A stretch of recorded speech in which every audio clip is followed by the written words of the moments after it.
Jadi ini namanya kalimat isim, hukumnya mu'rab, kategorinya isim mufrad, kedudukan namanya sebagai tamyiz. Apa itu tamyiz? Assalamualaikum warahmatullahi wabarakatuh. Alhamdulillah Sobat Fuadi, berjumpa lagi dengan saya Muhammad Wahyudi di channel Ngaji Fuadi. Alhamdulillah kita akan melanjutkan kajian kita di surat Al-Baqarah ayat ke-60, masih tentang Bani Israel. Ya, ini cukup panjang tentang Bani Israel.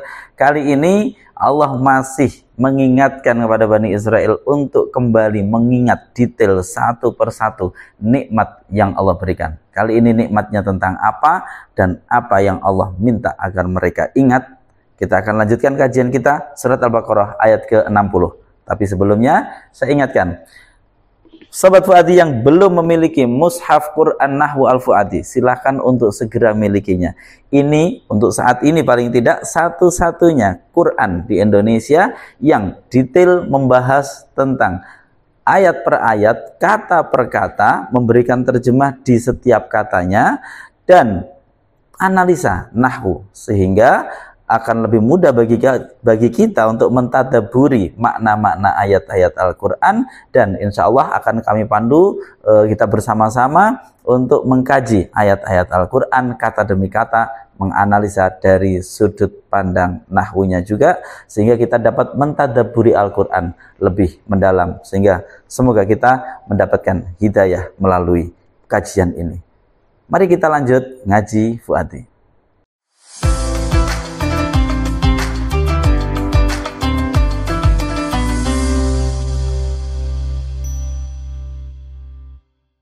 A'udzu billahi minasyaitonir rajim. Bismillahirrahmanirrahim. Wa idzistasqa Musa liqaumihi faqul nadrib bi'asakal hajar fanfajarat min husnata asyrata aina qad alima kullu unasim mashrabahum kulu washrabu mir rizqillah wa la ta'thaw fil ardi mufsidin.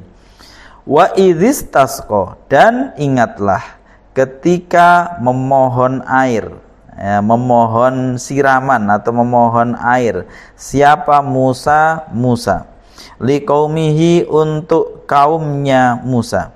Fakulna, lalu berfirman siapa kami? Allah. Firmannya, idrib, pukullah siapa kamu Musa. Kamu pukullah bi'asaka, dengan tongkatmu, al-hajaro, pada batu tersebut, batu itu. Batu, kenapa kok kita kasih itu? Karena di sini ada al, menunjuk kepada sesuatu yang khusus. Al-hajaro, pada batu yang itu. Fang fajarot, maka memancarlah, minhu, darinya hajar. Apa? Isnata asyrota, 12. Apanya? Ainan, mata airnya. Pada alima, sungguh telah mengetahui siapa kullu unasin. Ini harusnya tidak ada merahnya, maaf. Ini harusnya tidak ada merahnya. Dia adalah susunan idhofah. Jadi harusnya tidak pakai merah. Pada alima, sungguh telah mengetahui siapa kullu unasin, setiap orang, masyrabahum, pada tempat minum mereka. Kulu, makanlah siapa kalian, washrabu, dan minumlah siapa kalian, mir rizqillahi, dari rizki Allah. Wala ta'thaw, dan janganlah berbuat kejahatan siapa kalian, fil ardi, di bumi, mufsidina, dalam keadaan sebagai orang-orang yang berbuat kerusakan. Ya, kita sekarang baca sekaligus menterjemahnya. Kita ulangi.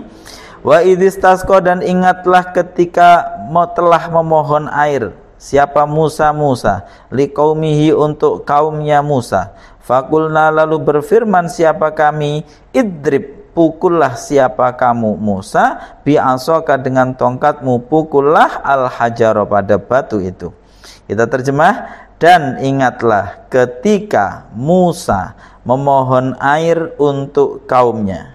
Ya, di sini tidak disebutkan memohon air kepada siapa, karena tidak tentu kalau Nabi Musa mintanya kepada Allah. Fakul nadrib bi'asakal hajar, lalu kami berfirman, Musa, kamu pukullah, Musa, atau kamu pukullah batu itu dengan tongkatmu. Fangfajarat min husnata asyrata aina, maka atau lalu memancarlah dari batu tersebut 12 mata air. Qad alima kullu unasim masyrabahum, sungguh setiap orang telah mengetahui tempat minum mereka. Kulu washrabu mir rizqillah, makanlah kalian atau kalian makanlah dan kalian minumlah dari rizki Allah. Wala ta'thaw fil ardi mufsidin, dan kalian janganlah berbuat kejahatan di bumi dalam keadaan orang-orang yang berbuat kerusakan. Baik, Sobat Fuadi, kita akan lanjutkan pembahasan kata per kata karena cukup panjang ini, maka pembahasannya nanti kita akan pilih kepada lafaz-lafaz atau ayat-ayat yang penting, yang ayat-ayat yang sudah biasa nanti kita akan percepat saja pembahasannya. Baik, kita lanjutkan pembahasan kata per kata. Baik, wa idzistasqa, dan ingatlah ketika memohon air. Wawu seperti biasa huruf ataf, id ini dzaraf sudah biasa kita bahas, dan kembali berarti Allah meminta kepada Bani Israel untuk mengingat detail, ya, mengingat detail satu persatu oleh Allah dibahas tentang nikmatnya. Nah, ini yang berulang kali ya kita harus ingat bahwa nikmat yang Allah berikan begitu banyak dan kita harus detail dalam mengingatnya. Istasqa ini adalah fi'il madhi, ya, secara sharaf dulu kita bahas.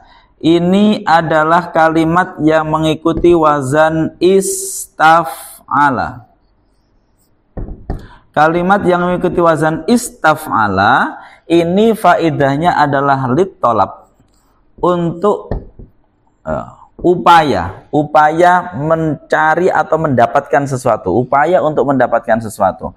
Oleh karena itu ketika nanti kita mendapati misalkan istaghfaro, berarti upaya untuk mendapatkan ampunan.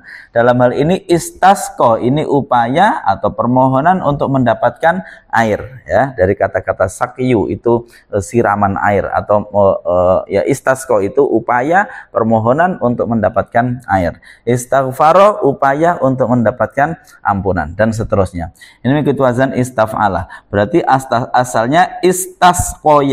Terus kemudian ya-nya di sini diganti menjadi alif karena dia berharokat jatuh setelah huruf yang berharokat fathah. Jadilah istasqa. Secara nahwu, istasqa fi'il madhi yang mabni fathah, ya, mabninya fathah. Tapi mabni fathahnya tidak nampak karena ya-nya sudah berganti menjadi alif. Wa idzistasqa, dan ingatlah ketika memohon air. Siapa yang mohon? Musa. Ingat, Musa ini berakhiran dengan alif, maka dalam hal ini dia kalimat isim, hukumnya mu'rab. Kategorinya dia adalah sebenarnya isim mufrad. Kedudukannya sebagai fa'il harusnya rofa. Rofa'nya isim mufrad harusnya dengan dhammah. Tapi karena dia berakhiran alif, maka domahnya hanya muqaddarah diperkirakan. Ini yang kemarin sudah kita jelaskan pada program Tanya Ustadz di hari Ahad. Jadi kalimat isim yang mu'tal akhir ini nanti tanda i'rabnya muqaddarah. Liqaumihi, ini kita percepat untuk liqaumihi karena biasa huruf jar lamnya, qaumi majrur, hi-nya adalah isim dhamir berkedudukan sebagai mudhaf ilaih. Kita tinggalkan, insya Allah saya rasa mudah ini ya. Jadi huruf jar, majrurnya ini mudhaf ilaih. Faqulna, lalu berfirman siapa kami. Ini juga kita tinggalkan karena sudah sering kita bahas. Fa-nya huruf ataf, qul ini berasal dari qala. Kemudian bersambung dengan na, maka dia harus sukun. Jadilah qolna. Ya, kemudian bertemu dua huruf sama-sama sukun, alif dan lam. Maka di sini harus dibuang salah satunya. Yang dibuang yang lemah, alifnya, menjadi qolna. Qolna, untuk mengingat ini ada alif, yang alif ini aslinya adalah wawu karena qola yaqulu qaul. Berarti aslinya alif ini wawu. Maka untuk mengingat wawu yang dibuang ini menjadi di dhammah, jadilah qulna. Ini sudah sering juga kita bahas. Baik, kita lanjut. Nanya berarti fa'ilnya. lalu berfirman siapa kami. Firmannya bagaimana? Idrib, pukullah, memukullah siapa engkau, atau pukullah siapa engkau. Ini adalah fi'il amr. Daraba yadribu, maka fi'il amrnya idrib, memukullah atau pukullah siapa yang disuruh, engkau, wahai Musa, engkau. Fi'il amr hukumnya mabni di sini pada tanda jazmnya. Tanda jazmnya sukun karena shahihul akhir. Idrib, memukullah engkau bi'asoka, dengan tongkatmu. Ini sama seperti liqaumihi, maka tidak kita bahas. Bi huruf jar, aso ini adalah isim yang berkedudukan sebagai majrurnya. Berarti i'rabnya dia jar, tanda jarnya hanya dikira-kira karena huruf akhirnya berupa alif, ya. Huruf akhirnya berupa alif, maka muqaddarah, tanda jarnya kasrohnya muqaddarah. Bi asoka, dengan tongkatmu, ya. Berarti di sini sama, liqaumihi sama, jar majrur jar majrur kemudian isim dhamir sebagai mudhaf ilaih. Sama, jar majrur mudhaf ilaih. Pukullah siapa yang memukul, engkau. Berarti fa'ilnya mustatir, memukulnya bi'asoka, dengan tongkatmu. Al-hajaro, pada batu, ya. Al-hajaro, pada batu. Ini adalah kalimat isim, hukumnya mu'rab, kategorinya dia menjadi maf'ul bih.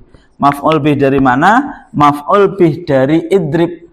Memukullah, memukul apa? Al-hajaro, pada batu. Maf'ul bih i'rabnya harus nasab. Nasabnya isim mufrad itu ditandai dengan fathah, ya. Maka al-hajaro, nih fathahnya. Dah jelas sudah di sini. Wa idzistasqa Musa liqaumihi faqul nadrib bi'asakal hajar. Berikutnya apa yang terjadi? Fang fajarot. Nah, fang fajarot, setelah dipukul itu batunya, fang fajarot. Di sini kita akan masuk ke pembahasan sebelumnya, pembahasan setelahnya. Setelah kita bahas satu penggalan, baru nanti kita masuk ke makna yang bisa kita ambil. Baik, kita lanjutkan terlebih dahulu penggalan berikutnya. Fang fajarot, lalu memancarlah atau terpancarlah. Ini nggak tahu bahasa yang lebih enak, yang memancarlah atau terpancarlah. Tapi saya akan jelaskan secara lafadz. Fa di sini adalah huruf athof.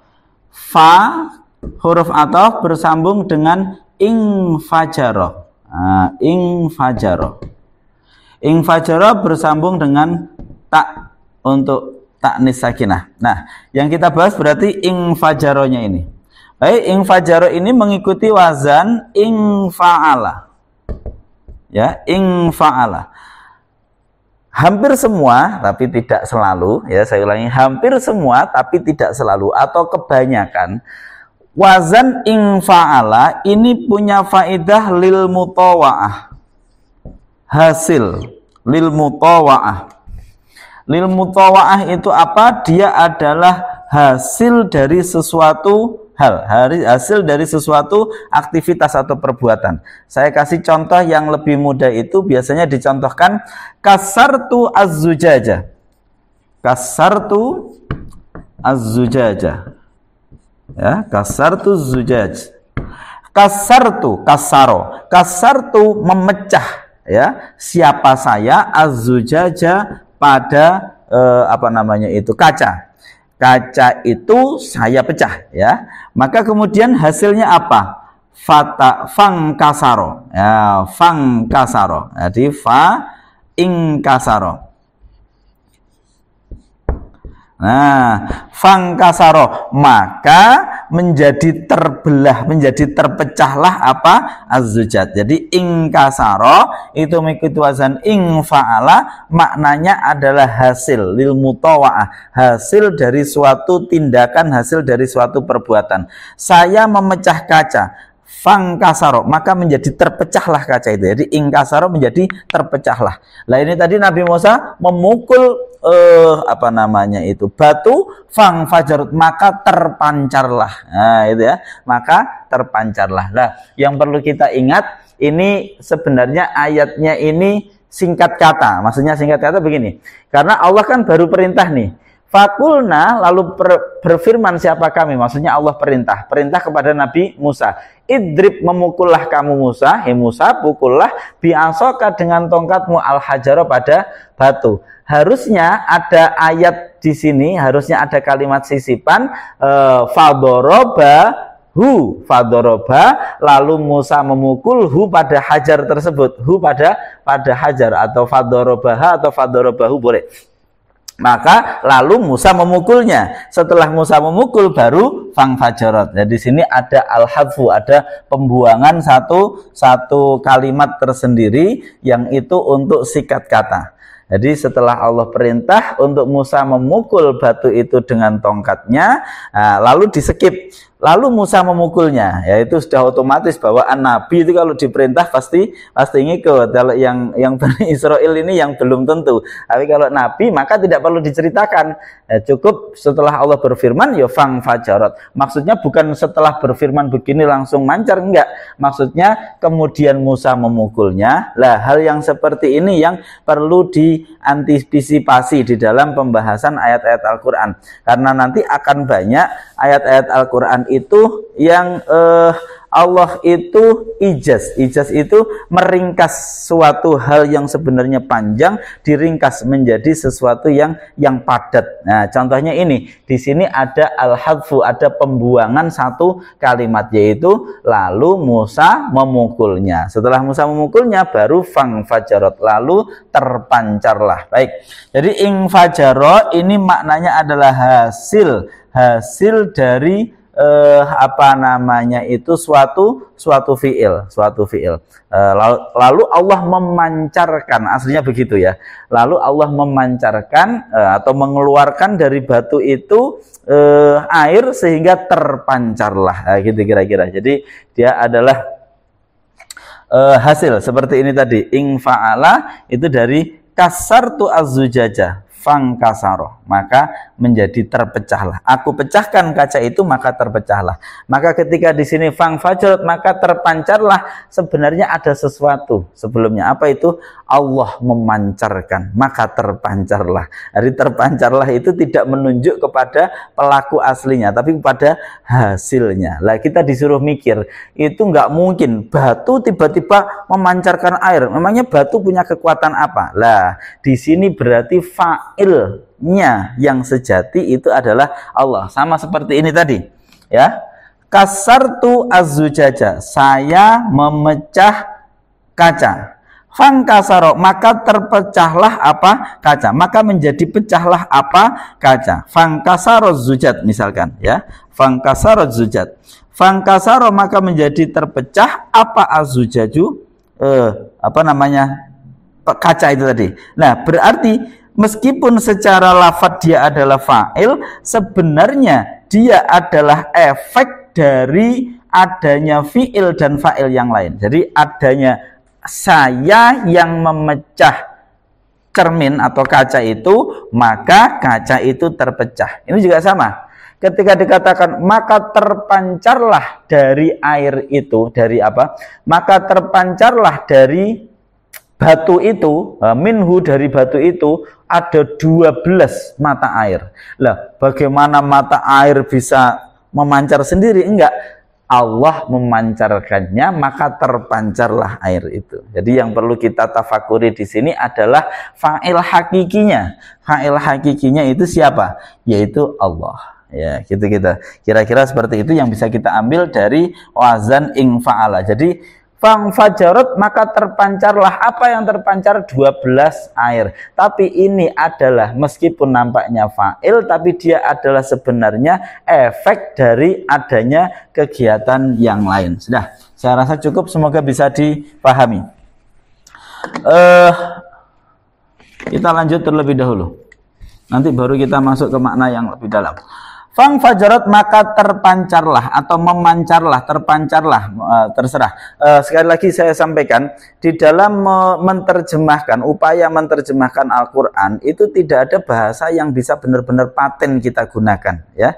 Jadi kapan hari ada yang bertanya, mengapa ini begini, mengapa ini begini. Jadi bahasa kita di dalam menerjemahkan Al-Quran itu tidak bisa benar-benar paten, ya, tidak bisa benar-benar paten karena bahasa kita berubah-ubah terus. Kemudian sudut pandang orang juga berbeda-beda. Maka di sini maksud yang dimaksud juga mungkin berbeda-beda sehingga nanti tidak selalu sama, ya, di dalam menerjemahkan Al-Quran. Jadi terjemah Al-Quran itu bukan Al-Quran. Al-Qurannya yang ini, ya. Terjemahnya itu sudah interpretasi, sudah penafsiran, sudah alih kata yang itu tidak akan seperti Quran aslinya. Ya, baik, ini yang perlu kita pahami biar kita tidak nanti bingung.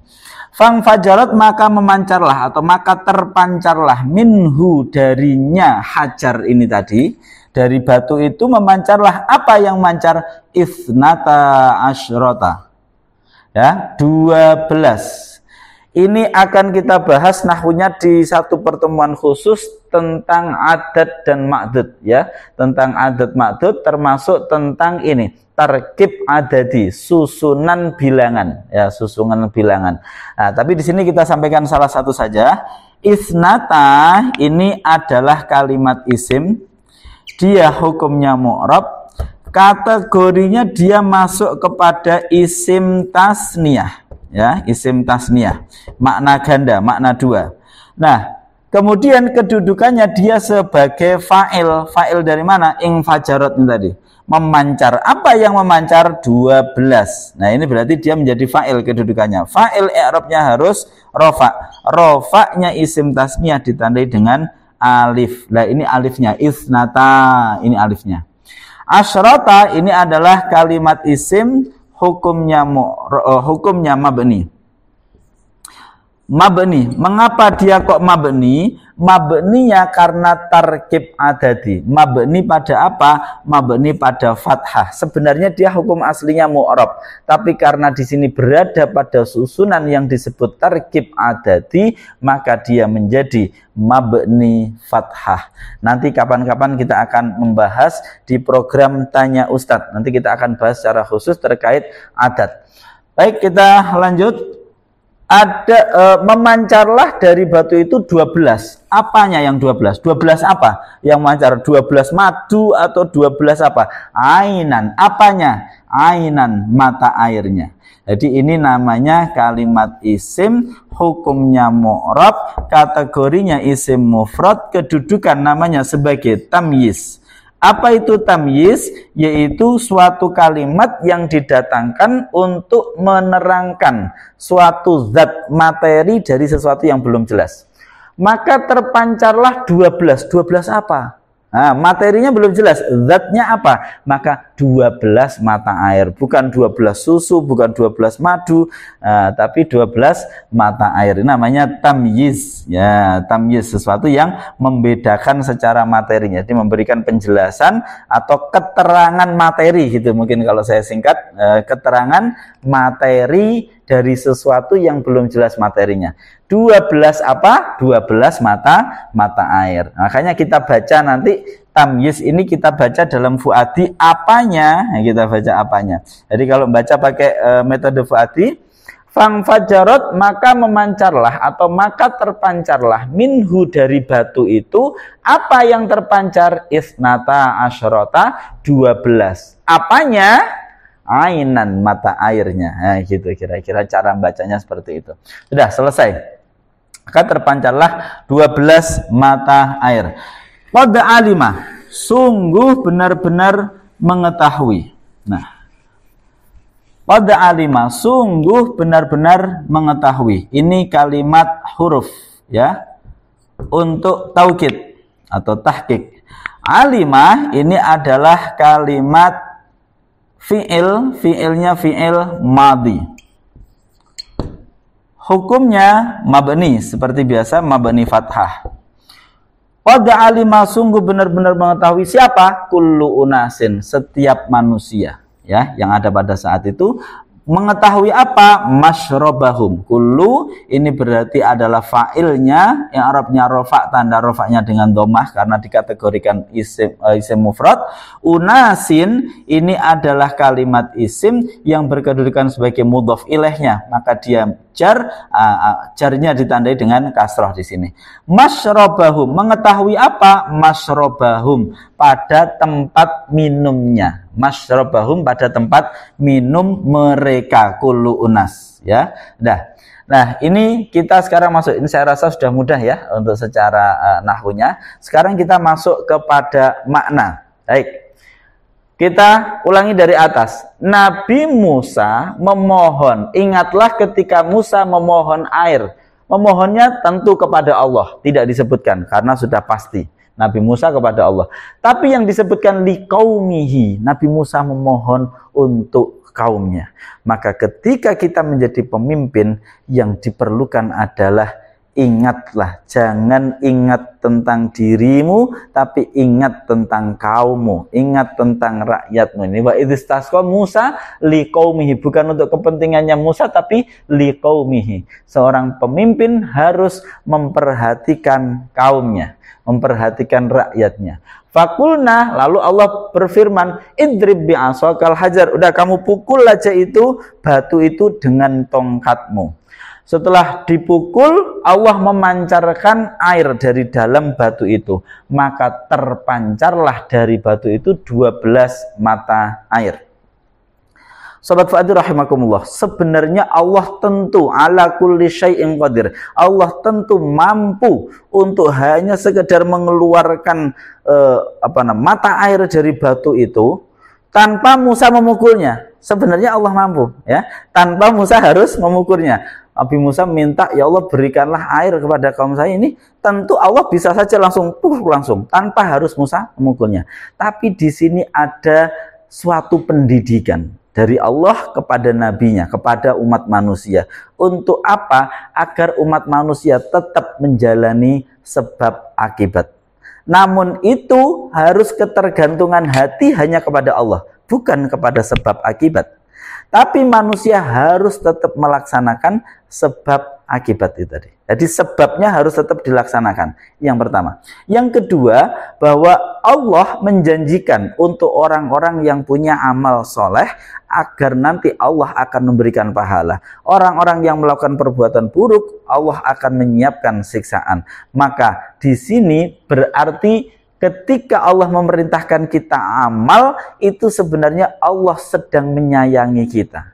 Maksudnya bagaimana? Allah meminta kita untuk melakukan sesuatu yang nanti dapat dijadikan oleh Allah untuk menjadi alasan untuk Allah kemudian memberikan mereka kenikmatan. Ya sebenarnya Allah nggak butuh itu. Allah bisa saja tanpa itu. Tapi itu menjadi pendidikan agar manusia punya semangat untuk melakukan kebaikan, agar manusia punya upaya-upaya di dalam menghadapi masalah-masalah di dalam kehidupannya. Maka di sini perintahnya tetap pukul itu tongkatmu.